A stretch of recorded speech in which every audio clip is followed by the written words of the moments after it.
Mesdames et messieurs, bonjour et bienvenue à la deuxième saison de votre émission À table avec Grace. Je suis Grace Doussanga et puis comme vous le savez, ici on prend le temps en fait de se rassembler pour pouvoir rencontrer des personnes qui vont nous permettre de nous inspirer. Aujourd'hui, j'ai le plaisir de me retrouver avec une femme de vision, une femme tout simplement en fait qui a à cœur la francophonie canadienne, qui a aussi bien sûr sa propre agence de communication et marketing digital, lauréate de plusieurs prix. Il s'agit bien sûr de Madame Diana Ombé. Oh, merci beaucoup pour beaucoup d'éloges. Je ne suis pas sûre que je mérite toutes ces notions de gloire. Tu le mérites, t'inquiète. Ça fait toujours plaisir. Comment tu vas, Grace? Ça va, merci. Et toi? Super. Super. En tout cas, merci beaucoup d'avoir accepté notre invitation. Avant qu'on parle de tous tes projets, etc., j'aimerais beaucoup que tu me parles un peu de l'agence Christelle. Donc, je vois que voilà, tu évolues dans le marketing, mais je veux vraiment que tu nous expliques en fait comment et pourquoi tu l'as créée. La base, moi je dis l'agence Christelle, nous on est venus, c'était particulièrement pour mettre en place des solutions de marketing, au départ à des prix beaucoup plus abordables pour les entreprises et aussi les organisations francophones dans la région.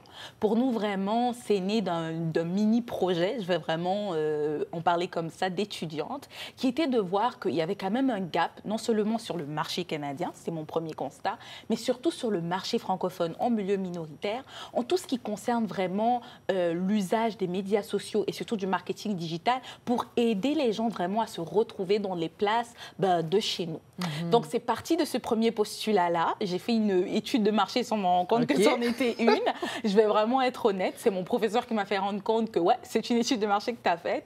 Et ça a donné naissance à l'agence Christelle. On est donc passé vraiment d'une agence qui se décrivait comme du social media marketing à du marketing un peu plus général, en accueillant mon ami et maintenant business partner et en grandissant notre petite équipe. Donc, c'est vraiment né d'un amour de la francophonie, d'une envie de faire une différence auprès de la communauté et surtout de mettre en place des ressources qui pourraient vraiment servir les gens de chez nous pour qu'on puisse aussi faire compétition aux plus grands conglomérats qui ont des ressources importantes. Parce que je pense que grâce au digital, on peut vraiment, comme diraient les anglophones, even the playing field. Et ce qui est intéressant, tu parles beaucoup d'humain. Tu dis toujours mettre l'humain au cœur de la stratégie. Pourquoi l'humain, en fait, c'est important pour toi?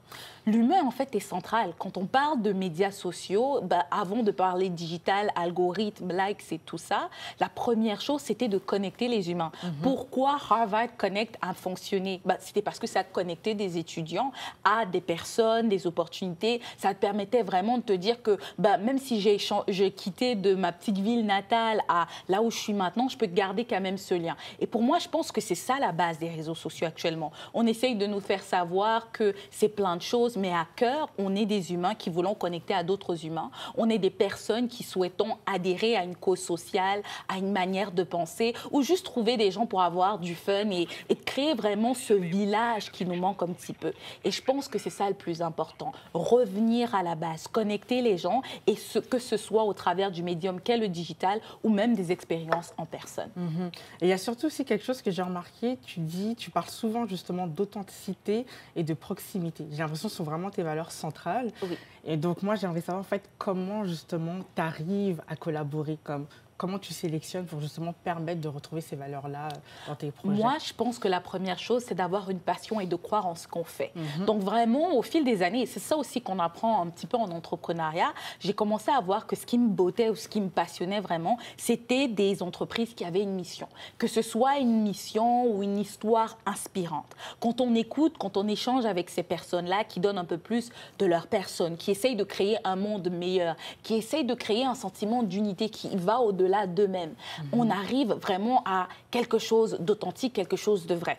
Et quand je parle d'authenticité, que ce soit pour moi en tant qu'entreprise ou ce soit aussi pour les clients qu'on a, c'est vraiment de dire aux gens, oubliez les KPI, oubliez les algorithmes et parlez aux gens vraiment de qu'est-ce que vous faites. Les gens de nos jours n'investissent pas juste en termes pour un bon produit. Ils investissent pour des humains. Ils investissent vers des causes sociales. Ils investissent sur des missions qui vont au-delà d'eux-mêmes. Et ils veulent que chacun de de leur dollar reflète leur valeur. Je pourrais revenir sur la guerre qu'on a, le trade war avec les États-Unis qu'on a actuellement, qui est un parfait exemple. Les Canadiens se sont mobilisés, ils ont soutenu et ils ont mis en avant que, vous savez quoi, ben, le Nord, c'est plus que ce que vous imaginez. On croit au business de chez nous, quitte à payer un peu plus cher que ça. Ils voulaient montrer que chacun de leurs dollars ont une puissance et qu'on n'est pas quelque chose à mettre de côté. Et c'est ça foncièrement auquel je crois lorsqu'on parle vraiment de la notion d'authenticité. C'est de revenir à cette base de connexion et à mettre en avant notre mission, notre vision et nos valeurs,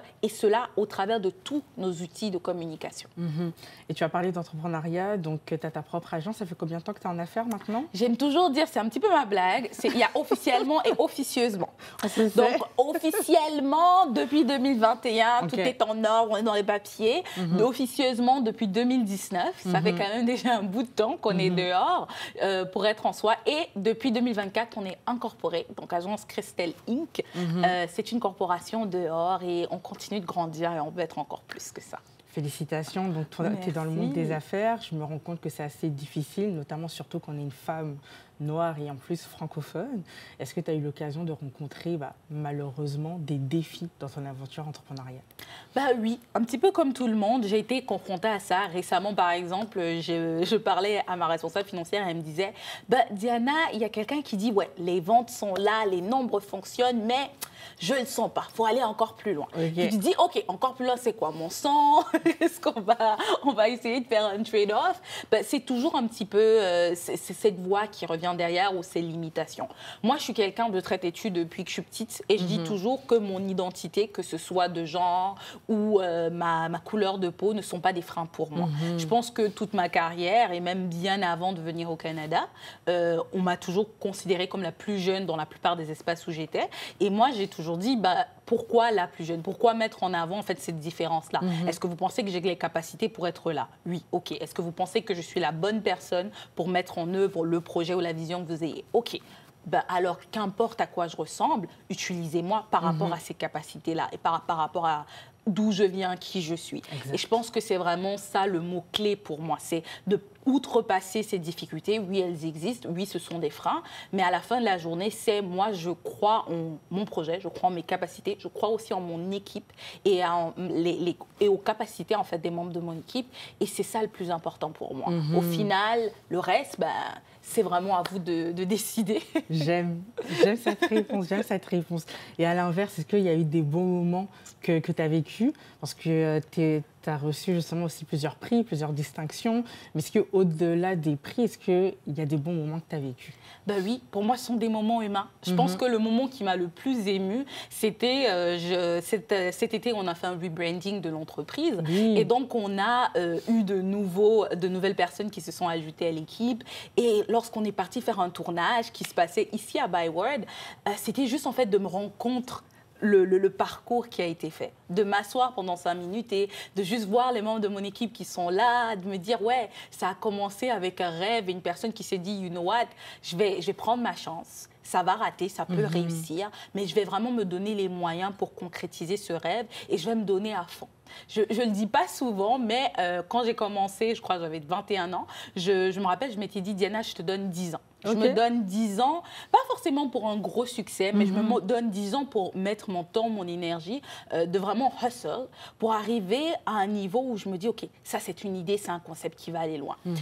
Pour ma part, j'ai atteint ce projet-là bien avant. Je crois que je l'ai atteint l'année dernière.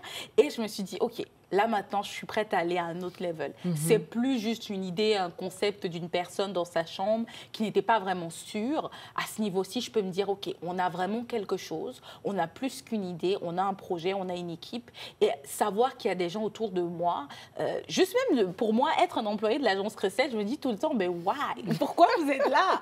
Et juste le fait qu'il y a des gens qui ont énormément de talent qui me disent, Diana, je crois en toi.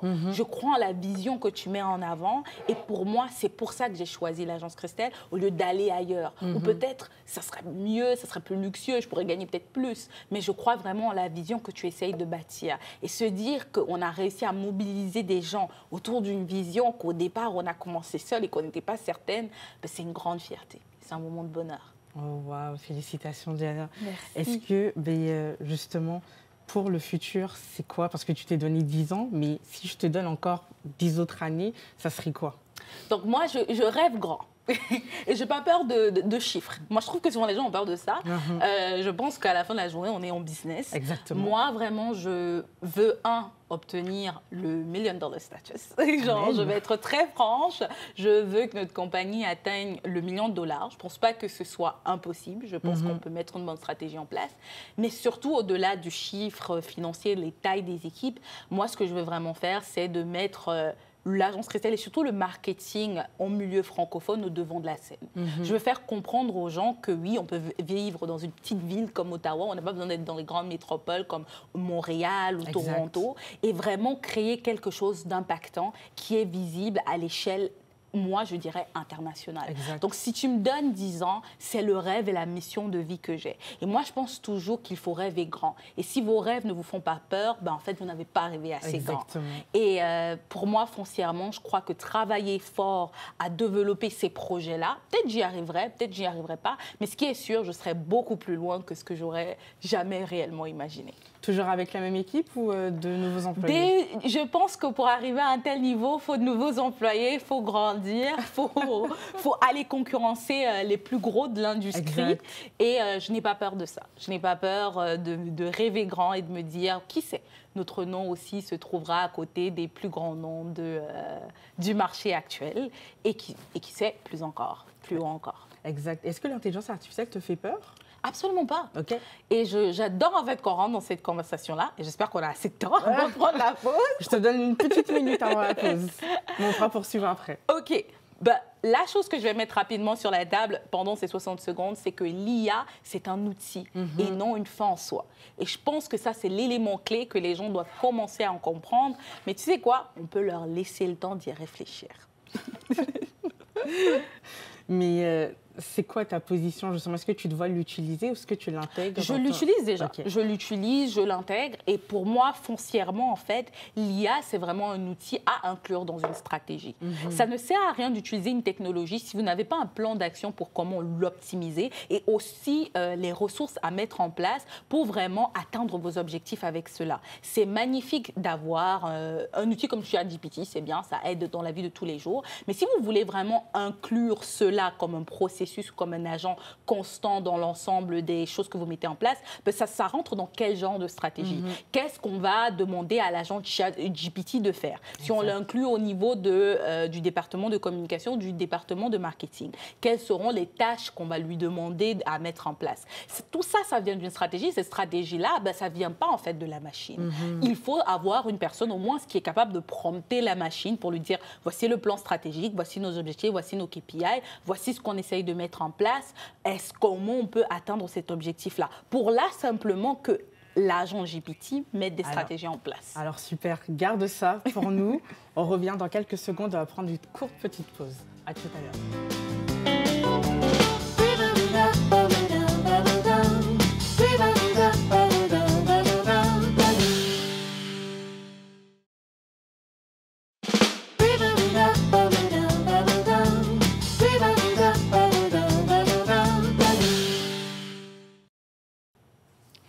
De retour à votre émission À table avec Grace Oussangaye ici pour vous accompagner. Et puis je suis toujours en compagnie de Diana Ombe, justement PDG de l'agence Christelle. Donc il y a quelques minutes, tu nous parlais de l'intelligence artificielle. Je vais quand même te laisser finir sur ce point et après on parlera de tes projets.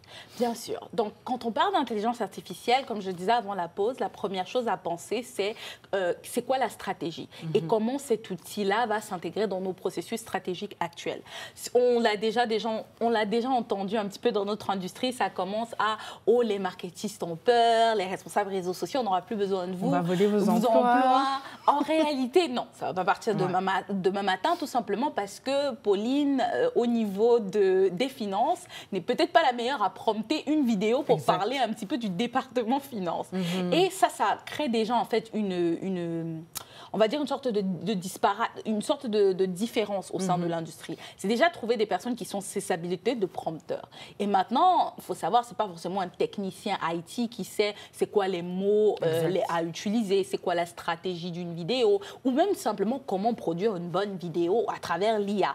Je vais vous dire, juste taper, fais-moi une belle vidéo sur Sora, ça ne donne pas les meilleurs résultats. Hein? On a vu beaucoup de calamités à cause de ça. Donc pour moi, je ne suis pas contre l'intelligence artificielle. Moi, j'encourage les gens à l'utiliser, à la mettre en place. Nous-mêmes, en tant qu'agence, au niveau de certains processus, et on est très transparent par rapport à ça, on inclut l'intelligence artificielle, mais on essaye vraiment de ne pas le faire de A à Z.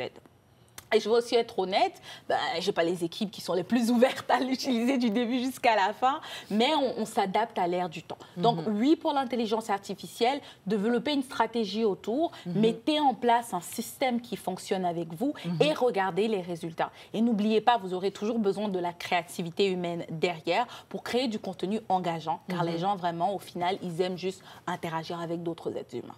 Super. En parlant d'interaction avec les autres êtres humains, j'ai vu cet été un très beau projet que ton entreprise a fait une belle campagne justement. Et puis je me suis rendu compte que quand je l'ai vu, en fait, je te reconnaissais parce que c'est vraiment en mode mettre en avant les entreprises locales, c'est-à-dire en fait partir à la genèse de là où a commencé justement l'agence Christelle. Et puis la campagne, elle a été vue et saluée par le Ottawa Business Journal. Donc félicitations. Merci. Est-ce qu'il y a moyen que tu t'en dises un peu plus? Oui, donc la campagne en français s'appelait Fièrement d'ici. On a aussi créé une version anglophone qui s'appelle Proudly from Here. Et ça, c'est vraiment né d'une chose importante. Donc on parlait que, OK, on veut rentrer dans un rebranding, on veut montrer un petit peu les nouvelles couleurs pour montrer l'évolution de l'entreprise et aussi les nouveaux services qu'on mettait en place, notamment le département de production. Et une chose qui est née derrière, c'est que je ne voulais pas quelque chose de self-serving. Moi, j'ai toujours cru que le marketing, le digital devait aider les autres. On est une courroie de transmission entre une entreprise et son audience cible. Donc, dans cet esprit-là derrière, on parlait d'authenticité, on parlait d'humain. Qu'est-ce qui était essentiel? C'est d'aider les entreprises locales. On était au plein milieu de tous les tarifs qui nous venaient de tous les côtés. La plupart des petites entreprises se retrouvaient vraiment prêtes à fermer ou n'avaient pas la possibilité d'investir dans du marketing quand ils investissaient beaucoup dans l'opérationnel.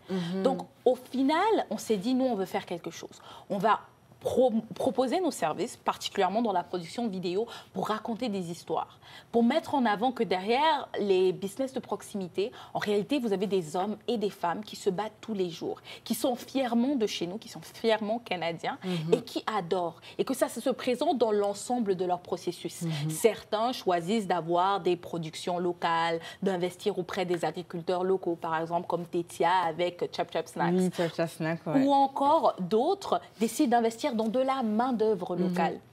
Et vraiment de mettre en avant tout leur savoir-faire auprès d'autres business locaux. Comme une entreprise de Montréal, c'est C4 Solutions qu'on a aidé. Oui, j'ai vu, ouais. C'est définitivement un projet qui nous a fait plaisir. Ou encore mettre en avant le manoir Caille-Boutin. Pour moi, c'est un grand amour, notamment Karine Boutin, qui est une femme incroyable de par son histoire, mais aussi par la richesse du manoir qu'elle tient.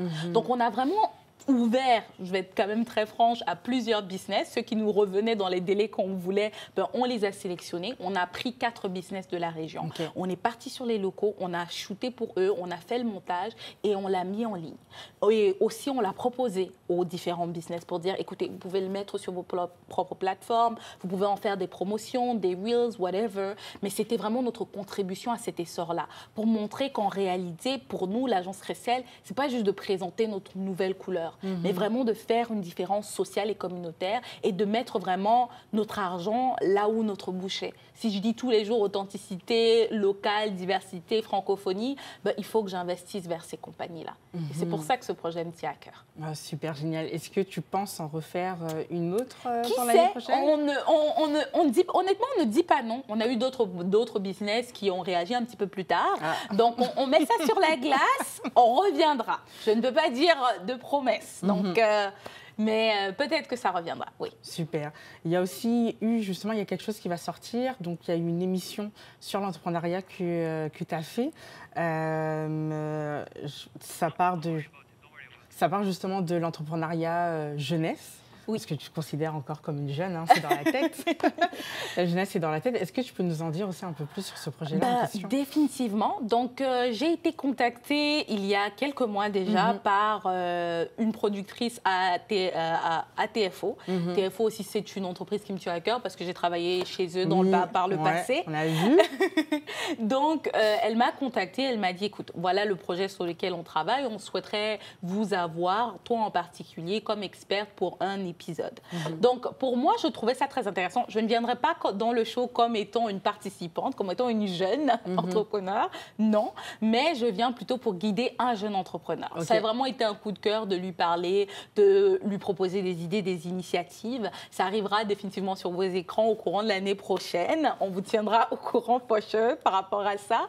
Mais c'était une très belle expérience. Et quand on est venu au tournage, on s'imaginait, OK, ça va être très focalisé sur moi qui conseille. Puis vraiment, le tournage s'est transformé en toute mon équipe est venue à l'intérieur, lui donnant des conseils en passant des réseaux sociaux à la production du contenu. Donc, on avait mon business partner qui est venu vraiment pour lui dire, voilà comment tu prends des vidéos, voilà comment tu crées des visuels. Et puis, avec la stratégie. Et au final, moi, je trouvais ça tellement incroyable. Le jeune était aussi un amour. Daniel, s'il nous voit, je lui donne plein de bisous par rapport à ça. Mais aussi, c'était une très belle opportunité d'apprendre aussi, de savoir avec la jeunesse, d'échanger, de donner aussi des conseils que j'aurais voulu qu'on me donne à mes débuts à cette personne-là. Et je trouve que je suis peut-être à un point de ma carrière où j'ai envie de donner un petit peu plus à la communauté parce que beaucoup de gens m'ont donné. Donc, c'est comme du mentorat, en fait, au final? Oui. Et en fait, il y a beaucoup de mentorat au travers de notre épisode. On passe dans différents endroits qui ont une importance très, très clé pour la communauté franco-ontarienne. Donc, on n'a pas choisi les lieux au hasard. Les lieux sont vraiment clés et qui font partie du storytelling pour vraiment amener dans l'univers. TFO nous a vraiment laissé cette possibilité-là de dire, OK, choisissez les lieux pour nous où vous allez nous amener au lieu de choisir juste un local où on faisait des activités classiques. On voulait quand même aussi montrer l'importance et la grandeur de la francophonie au travers des institutions phares pour nous et des locaux phares. Et j'espère vraiment que les gens vont apprécier quand ça va sortir. Je ne donne pas trop de détails. Ça doit quand même... On va laisser un petit peu de suspense, que les gens profitent de la saison 1 avant la saison 2 où on va faire notre apparition. Mais ça a été une très belle opportunité pour nous. Et je pense vraiment le mentorat rentre dans une nouvelle phase, peut-être de ma vie, de ma carrière dans laquelle je rentre. Vraiment cette envie de redonner. Tu parles beaucoup de redonner à la communauté. Je vois que la plupart de tes clients sont souvent des organisations ou des organismes à but non lucratif. Est-ce que c'est quelque chose qui te tient à cœur justement de collaborer avec ces types d'organisations? Ben oui, je dirais vraiment au départ, ce n'était pas forcément un plan d'action qu'on avait, c'était OK, qui vient, qui est inspiré. Mais au fur et à mesure, je me suis rendu compte qu'il y avait vraiment un fossé à l'intérieur. Pour quelqu'un aussi comme moi qui a de l'expérience aussi dans le communautaire, il faut reconnaître que on fait beaucoup de magie dans le communautaire avec très peu. Exactement. Et souvent, avoir de l'aide, c'est très important pour aider, pour amplifier le message, pour vraiment amener beaucoup plus loin.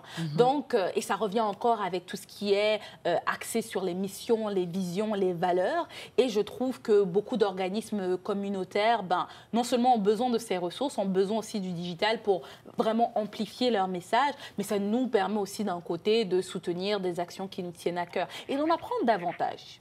Il y a vraiment eu des projets sur lesquels j'ai travaillé que je ne connaissais pas peut-être l'ampleur du problème ou de la signification par rapport à ça. Et ils nous ont vraiment apporté cette plus-value qui nous ont permis d'aller plus loin. Et notamment, il y a un gros projet qui arrive prochainement.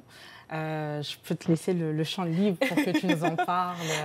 Merci beaucoup de nous donner en avant-première. Donc, en novembre, on va effectivement faire une campagne de sensibilisation, notamment par rapport aux ressources communautaires disponibles pour les survivants et survivantes des abus sexuels au sein des forces armées canadiennes. C'était quand même un sujet assez lourd, notamment aussi quand on inclut les forces armées, mais ça nous a fait plaisir. On a aussi beaucoup appris. Il y a aussi, on a appris davantage que, au sein déjà des forces armées canadiennes, il y a beaucoup de travail qui sont faits pour prendre à cœur la problématique actuellement, mais aussi c'est pour montrer aux survivants et aux survivantes que, outre peut-être des ressources qui sont mises à disposition pour vous au sein de l'organisation, associations, il existe des organismes civils qui n'ont aucun lien avec l'institution, qui sont là pour vous aider et qui peuvent vous apporter du support.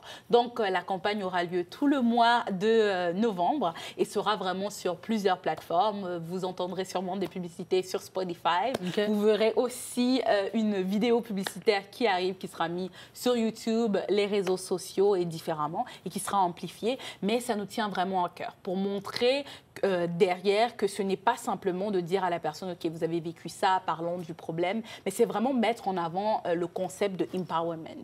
Vous êtes la première personne où vous pouvez prendre l'initiative vers un premier pas vers la guérison et voici toutes les ressources qui peuvent être mises à votre disposition, que ce soit au niveau matériel, des ressources en santé mentale ou même encore des activités juste pour le fun. Parce qu'on ne veut pas, dans le processus de guérison, ce n'est pas toujours « Ok, parler à un thérapeute », mais il y a aussi vraiment peut-être faire juste une activité avec des gens qui vous comprennent et redonner vie. Donc, on a vraiment hâte de présenter cette expérience 360 qu'on a mis en place au niveau de l'audio, de la vidéo, des campagnes dans les journaux locaux aussi et aussi toute notre stratégie médias sociaux qui vient sur la table. Mais c'est un projet qu'on espère que la communauté va apprécier, va partager et surtout, c'est une cause qui nous tient à cœur et ce sont 3 organismes magnifiques qui sont impliqués. Donc, Service familial et counseling d'Ottawa, le SAS Ottawa qui est aussi dedans et le Women Healing Garden as well. Donc, 3 organismes. Il y en a un francophone. Oui, il y en a toujours la perspective francophone. Donc, on a été mandaté par l'organisme francophone qui a voulu vraiment l'étendre aussi à la communauté anglophone parce qu'il croyait vraiment que ce n'est pas un problème unique à un groupe et si on peut aider tout le monde au travers des fonds obtenus. Et je trouvais que c'était magnifique et c'est un honneur pour nous en fait de travailler sur un projet comme ça et de mettre notre expertise. En tout cas, merci beaucoup Diana de ton temps et puis on te souhaite tout simplement que du succès et plein d'ondes positives. Et quant à nous, on se retrouve très prochainement dans un épisode de À table avec Grâce. À bientôt.